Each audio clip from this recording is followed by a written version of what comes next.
2 Samuel, capítulo 9, versículo 1 ao versículo 13, nos diz a palavra do Senhor.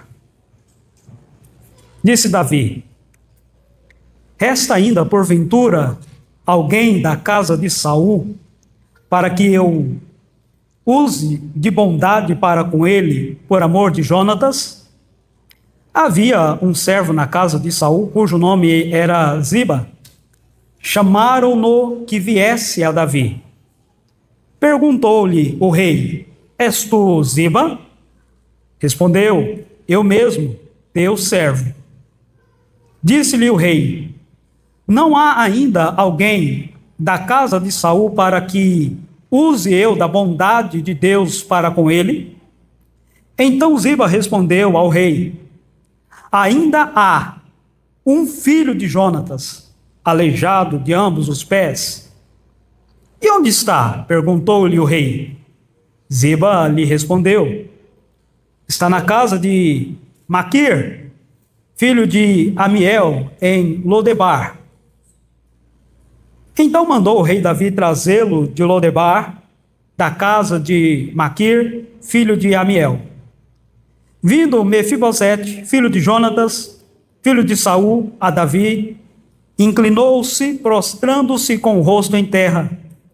Disse-lhe Davi: Mefibosete, ele disse: eis aqui teu servo.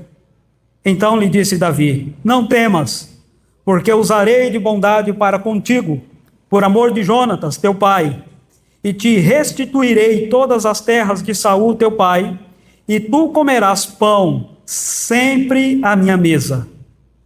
Então se inclinou e disse: quem é teu servo, para teres olhado para um cão morto tal como eu? Chamou Davi a Ziba, servo de Saul, e lhe disse: tudo que pertencia a Saul e toda a sua casa dei ao filho de teu senhor.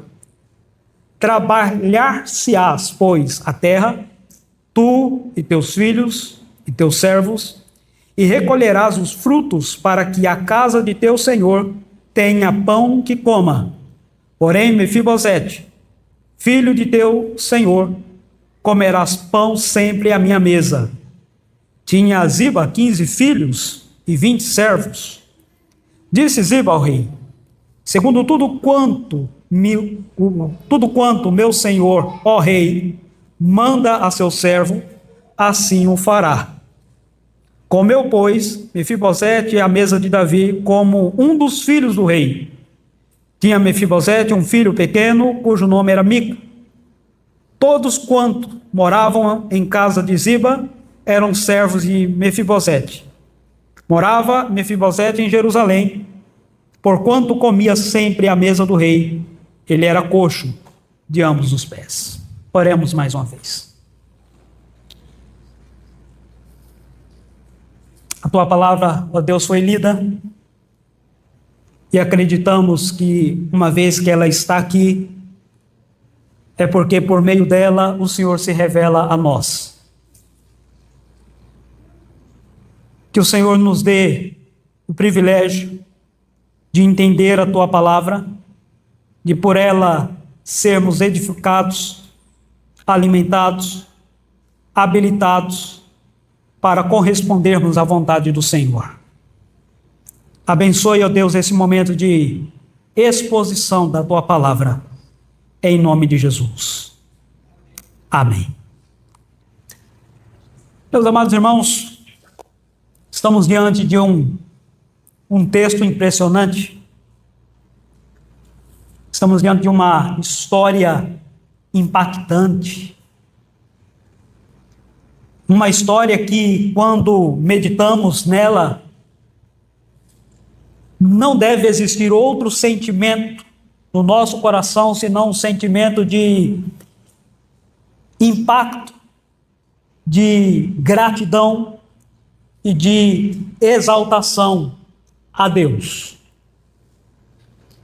O texto que nós lemos não se trata apenas de uma narrativa histórica informativa.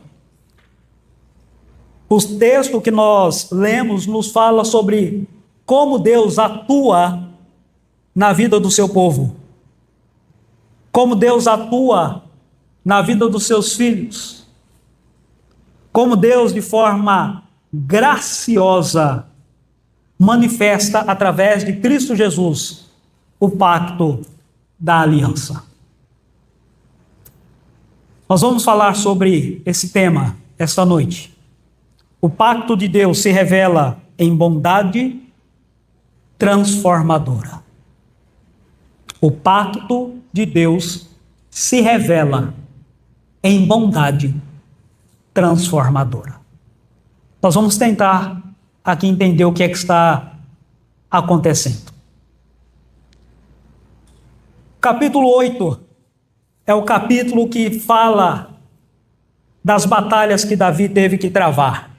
Davi agora é rei de todo Israel. Saul já havia morrido na batalha, ele e seus 3 filhos, conforme 1 Samuel, capítulo 31, a partir do versículo 1 ao versículo 7, vai narrar essa batalha, e Israel perde.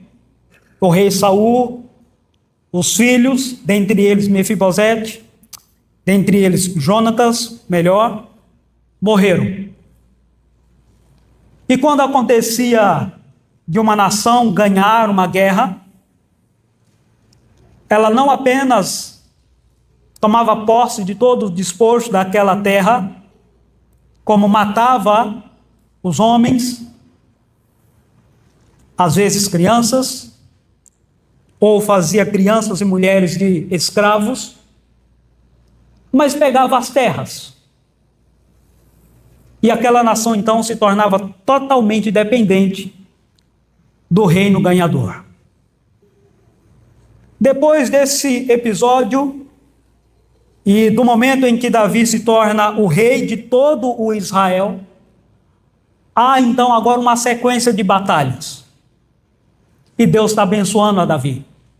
E Davi está ganhando as batalhas. Várias delas. Está muito ocupado. Dentre as batalhas, conforme nos fala o capítulo 8, a batalha inclusive com os próprios filisteus. E dessa vez eles perdem a guerra. E tudo aquilo que os filisteus haviam tomado de Israel, agora pertence a Davi. Como rei de Israel, agora pertence a Israel. Uma vez que esse período de guerra cessou, agora há um momento de calmaria, um momento de tranquilidade a Davi e ao reino, e é exatamente neste momento de tranquilidade, sem guerra, que Davi tira tempo para refletir em outros aspectos da vida, outras coisas da vida. E é nesse momento de reflexão que vem à mente de Davi uma postura, uma conduta, um comportamento que ele precisava realizar. Não sabemos quanto tempo isso aconteceu entre o fim das guerras, pelo menos até esse momento, e até o momento em que Davi tira esse tempo para refletir. Numa outra versão bíblica, a NAA, Nova Almeida Atualizada, a expressão que está aí no versículo 9, que diz assim: disse Davi, resta ainda porventura alguém na casa de Saul? Na NAA vai dizer o seguinte: certo dia, Davi perguntou. Essa expressão está tanto na NAA como na NVI, o que nos faz entender que houve um tempo em que ele precisou refletir, e nessa reflexão algumas coisas vieram à tona. Dentre elas, a necessidade de cumprir uma promessa que ele havia feito a Jonatas. Uma promessa que está lá no capítulo 20 de 1 Samuel, do versículo 14 ao 17. Um pacto que eles fizeram. E a partir dessa lembrança agora, desse momento de tranquilidade, agora é a hora de Davi colocar em prática não uma atitude de guerra, mas uma atitude de bondade em especial para com a casa de Saul. E aqui nós aprendemos algumas lições importantes sobre essa prática bondosa de Davi. Por que eu estou falando aqui essa prática bondosa? Porque a expressão bondade vai se repetir 3 vezes aqui no nosso texto. Inclusive, se os irmãos observarem comigo, tem a expressão, aí a partir do versículo 3, dizendo assim: disse-lhe o rei, não há ainda alguém da casa de Saul para que use eu de bondade de Deus para com ele.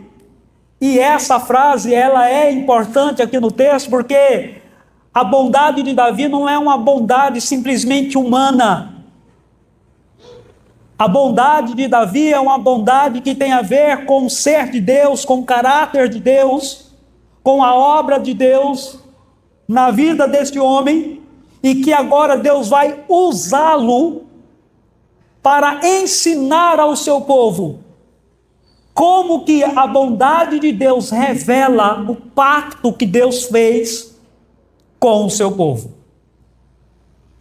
Como essa bondade é evidenciada na prática e quais os efeitos dela, inclusive na vida de quem Davi aqui se propõe realizar. E é o que nós veremos aqui. Pelo menos 3 lições sobre o que aprendemos sobre a bondade praticada por Davi. E a primeira delas, meus amados irmãos, aprendemos aqui uma bondade que preza pela fidelidade. Versículo 1 ao versículo 4.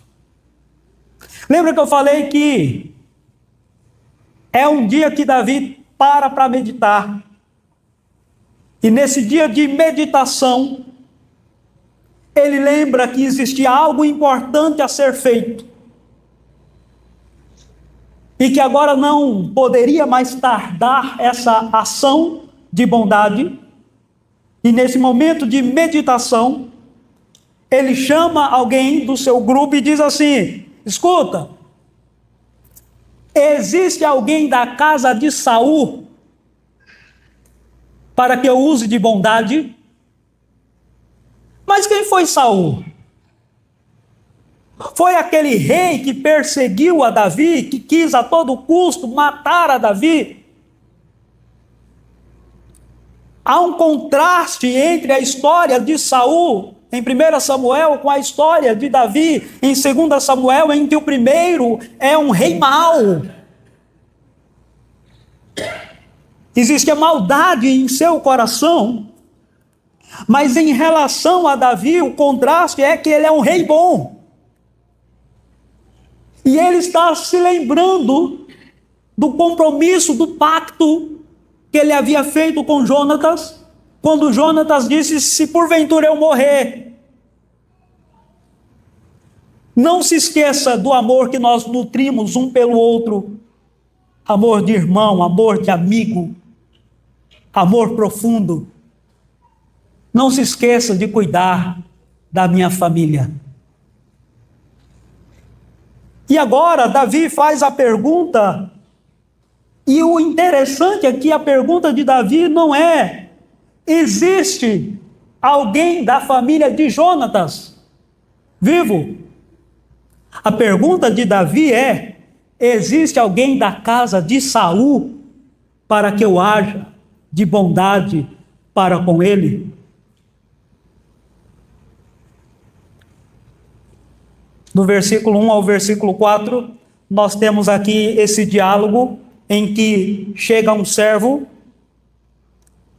lá da região de Saul, chamado Ziba, e ele diz: existe um filho de Jonatas, Mefibosete, está em determinada região, existe, mas daqui a pouco nós chegamos nesse ponto, porque a parte que nos é impactante aqui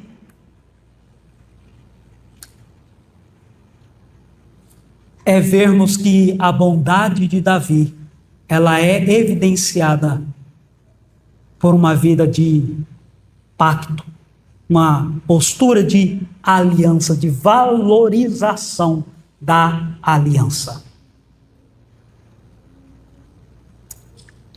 Isso tem reflexo importantíssimo na história do povo de Deus. Porque a bondade de Deus, ela atinge o povo de Deus através da fidelidade do Senhor. Por que que Deus é bom com o seu povo? Por que que Deus foi bom com Israel? Porque Deus, outrora no passado, prometeu que Ele cuidaria do seu povo. Ele fez uma promessa que não abandonaria o seu povo. Isso tem a ver com um pacto. E Ele é fiel ao nome dEle. E Ele age com bondade para com o seu povo, agiu com bondade para com Davi, ensinou a Davi a ser bondoso verdadeiramente e a demonstrar essa bondade por meio da fidelidade.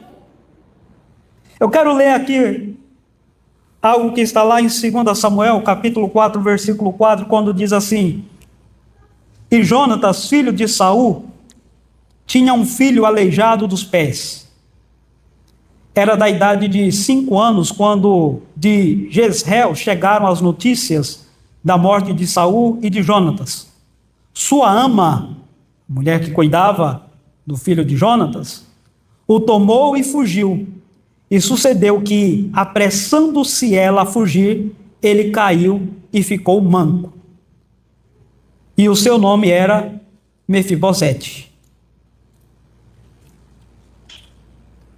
Qual é a informação que nós temos aqui? Quando Ziba diz, existe um da linhagem de Saul, ele diz, só que ele é deficiente. Ele tem uma deficiência. E deficientes não eram bem vistos em Israel. A história nos mostra, e tudo indica, que é por causa desse motivo, quando Saul perde a guerra e chega a notícia, a cuidadora de Mefibosete, ele ainda pequeno, com 5 anos de idade, pega, sai correndo, deixa o menino cair, e a partir daí o menino fica deficiente. Mas por que ela faz isso? Ela faz isso porque existia a preocupação de que esse menino fosse capturado e os filisteus, então, destruísse toda a descendência de Saul. Mas muito mais do que isso, nós enxergamos aqui a providência do Senhor. De toda a descendência de Saul, sobrou um miserável, deficiente. Quando eu falo miserável por causa da sua condição social, mas que agora está sendo alvo da fidelidade de Davi. Davi então diz, manda chamá-lo. Davi está fazendo por uma pessoa o que Jesus tem feito por milhares de pessoas. Davi manda chamar um homem manco, um homem deficiente, mas o nosso Cristo tem chamado todos os dias homens e mulheres deficientes. Ele tem chamado e eles têm vindo, porque o chamado é um chamado poderoso do Senhor para receber a bondade de Deus, fazer parte do pacto de Deus, serem alvos da fidelidade de Deus. Essa história está aqui não para nos falar necessariamente do quão bondoso era Davi. Essa história está aqui para nos falar do quão bondoso é o nosso Cristo, do quão bondoso é o nosso Pai, do quão bondoso é o nosso Deus, que pegou pessoas aleijadas espiritualmente e aplicou sobre a vida delas, das quais nós somos aplicou a sua fidelidade através da obra de Cristo Jesus. Deus demonstrou a sua fidelidade através de Cristo. Ele é a revelação graciosa da fidelidade de Deus, da promessa de que cuidaria do seu povo. Deus não se esquece. Deus não se esquece das suas promessas. Segunda lição que nós aprendemos depois de falarmos aqui sobre a bondade que preza pela fidelidade. A segunda lição que nós aprendemos é sobre a bondade que revela o caráter. Do versículo 5 ao versículo 8. Nos diz assim o texto: Então mandou o rei Davi trazê-lo de Lodebar, da casa de Maquir, filho de Amiel. Vindo Mefibosete, filho de Jonatas, filho de Saul, a Davi inclinou-se e, prostrando-se com o rosto em terra, disse-lhe Davi: Mefibosete, ele disse: Eis aqui teu servo. Então lhe disse Davi: Não temas. Observe essa expressão novamente. Não temas, porque usarei de bondade para contigo, por amor de Jonatas teu pai, e te restituirei todas as terras de Saul teu pai, e tu comerás pão sempre à minha mesa. Aqui é o momento em que nós aprendemos sobre o caráter de Davi. Num primeiro momento, o Davi, que preza pela fidelidade, pelo compromisso, pelo pacto que ele faz, e ele busca cumprir. Mas essa bondade que está dominando o coração de Davi é uma bondade que moldou o seu caráter. E quando Davi, então, agora manda chamar Mefibosete, ele já deixa claro que não há no seu coração intenção de fazer maldade.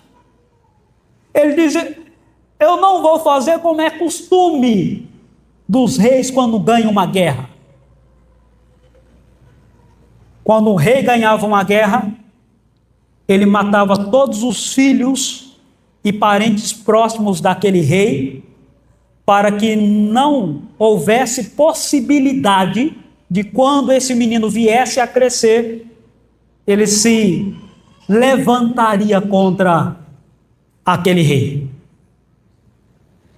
Davi deixa claro que o objetivo dele não é matar Mefibosete.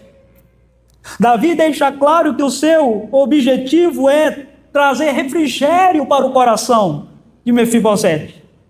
E aqui agora, meus irmãos, nós temos uma sequência de situações que elas são extremamente impactantes.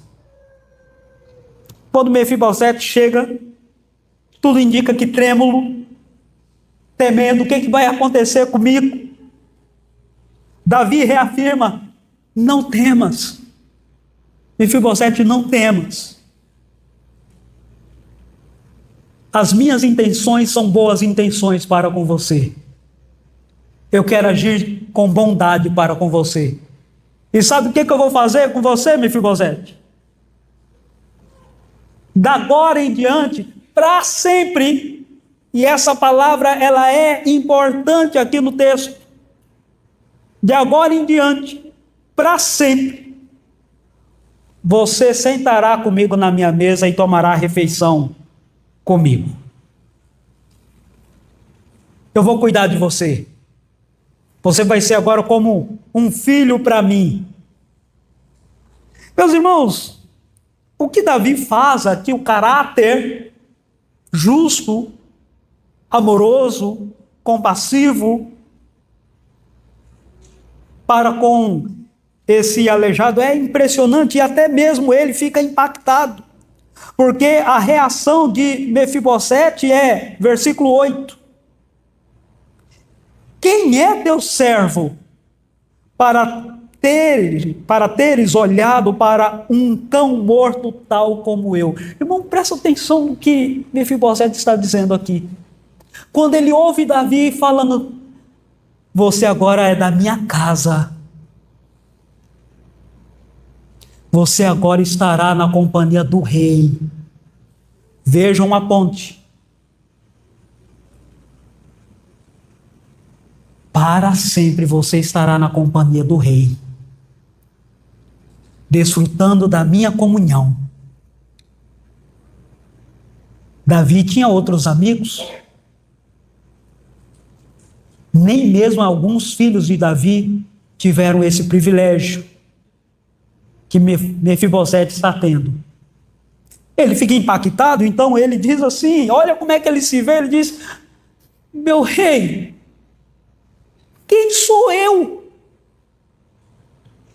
Quem sou eu? Não sou ninguém, eu não sou nada, eu sou um cão morto. E essa expressão, ela é tão forte porque ele está olhando para si e, primeiro, ele está dizendo, eu sou um cão. Era um termo terrivelmente depreciativo. Mas ele vai além, ele diz, eu não sou apenas um cão. Eu sou um cão morto. Eu não tenho nada para oferecer.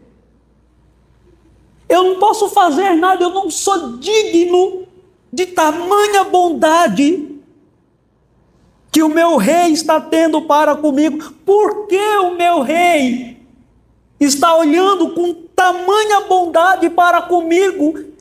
Ainda mais eu que não posso te oferecer nada. Ah, irmãos,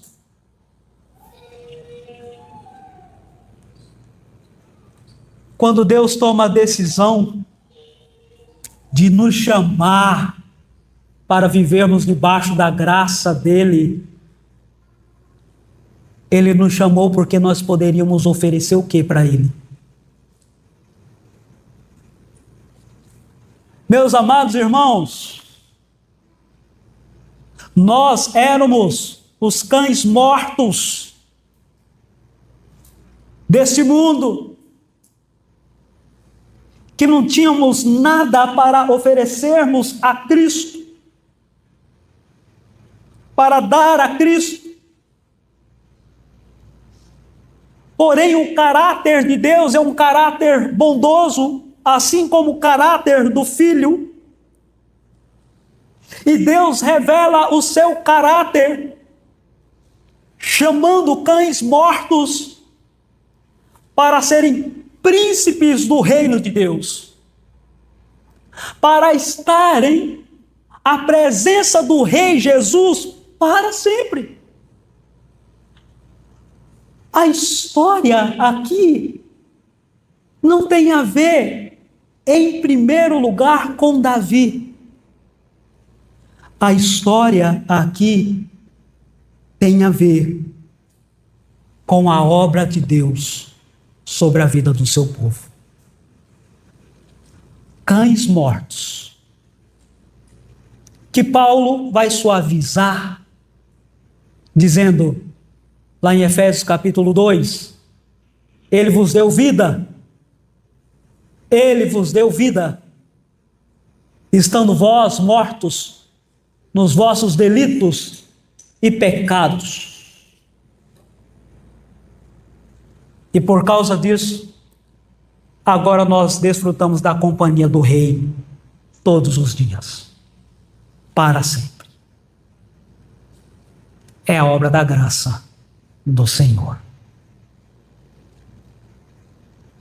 Terceiro, aprendemos sobre uma bondade que promove restauração. Primeiro, uma bondade que evidencia fidelidade, por causa do pacto. Segundo, uma bondade que é evidenciada por um caráter justo, um caráter honesto, um caráter amoroso, caráter gracioso. Terceiro, e último, uma bondade que promove restauração. Versículo 9 a 13 nos diz: chamou Davi a Ziba, servo de Saul, e lhe disse: tudo o que pertencia a Saul e a toda a sua casa dei ao filho de teu Senhor. Ele já havia falado isso aqui no versículo 7. Agora, mais uma vez, Davi faz algo maravilhoso. Porque ele chega para esse Mefibosete deficiente e diz: agora você não é mais miserável. Agora você não é mais um João ninguém. Agora você não é mais um pobretão. Agora você não é mais um insignificante. Primeiro, você vai morar em Jerusalém comigo, do meu lado. Jerusalém, símbolo da presença de Deus. Segundo, você vai ter uma herança. Davi não tinha nenhuma responsabilidade, nenhuma obrigação de dar propriedade alguma para ninguém, muito menos para os descendentes de Saul. Mefibosete não tinha direito a nada, nem ele, nem ninguém.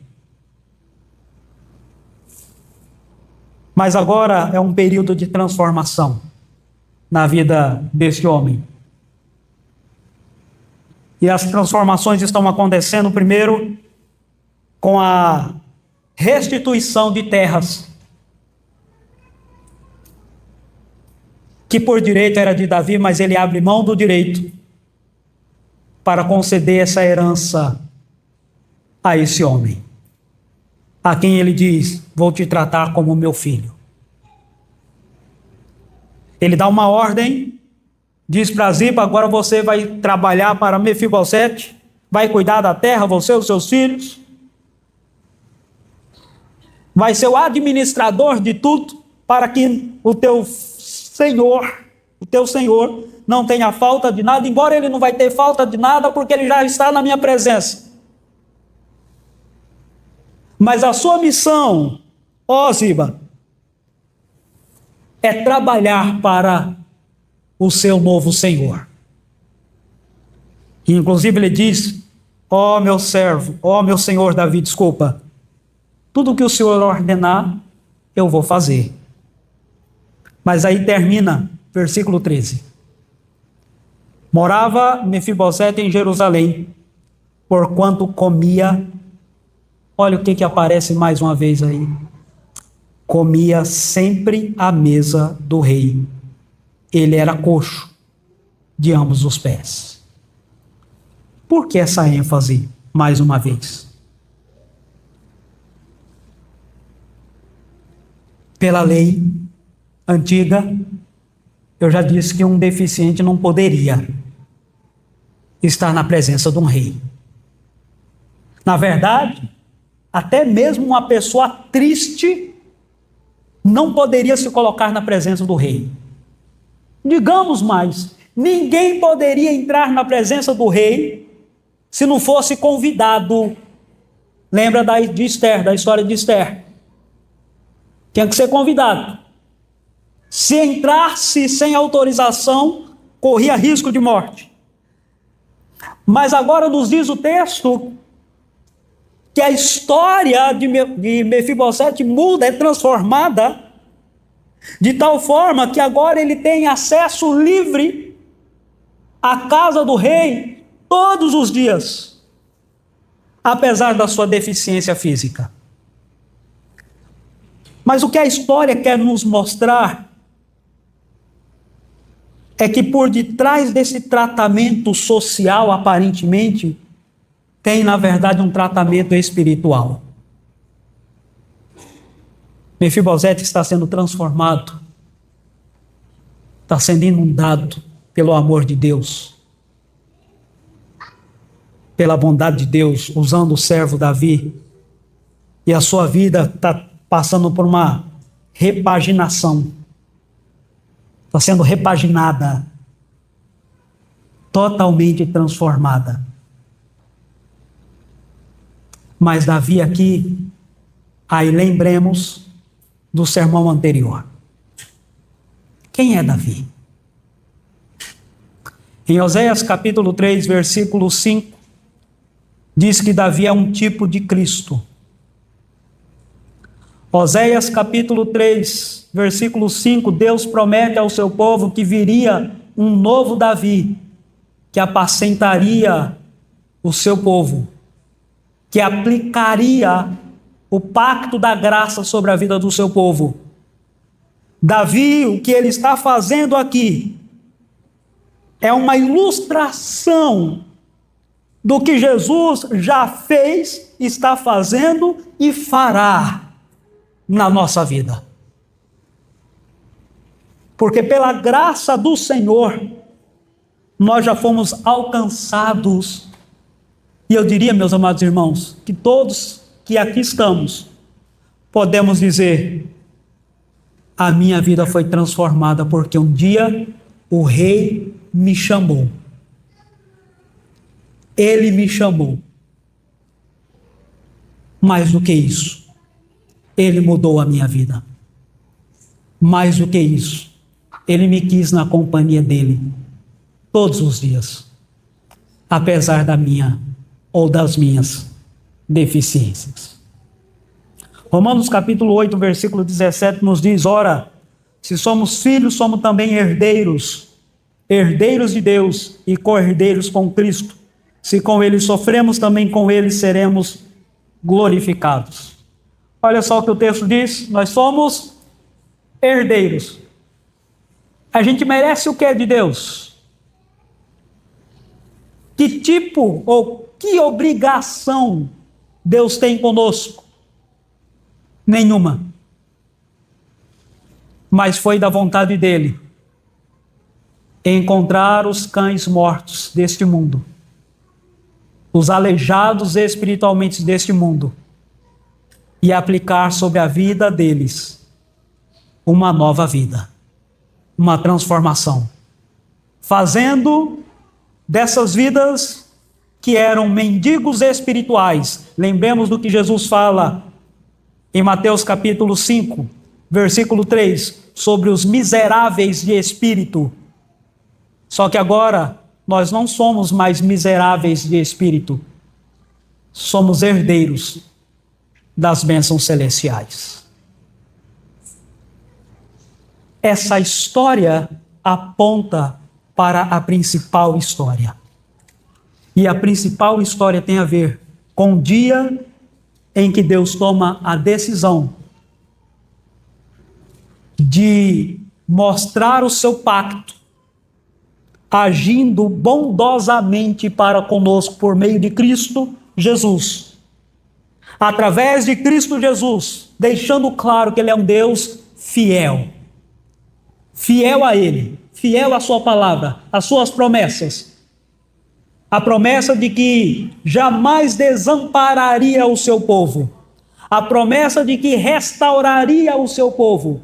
A promessa de que abriria as portas para que o seu povo pudesse entrar no palácio do rei e desfrutar da companhia do rei eternamente.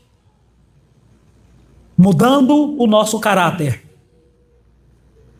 Mudando a nossa história, fazendo de nós alvos da graça do Senhor.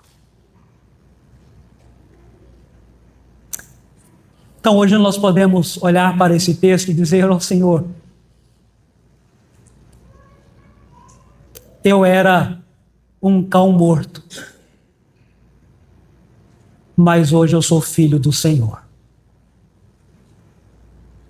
Eu vivia escondido, mas agora eu fui achado.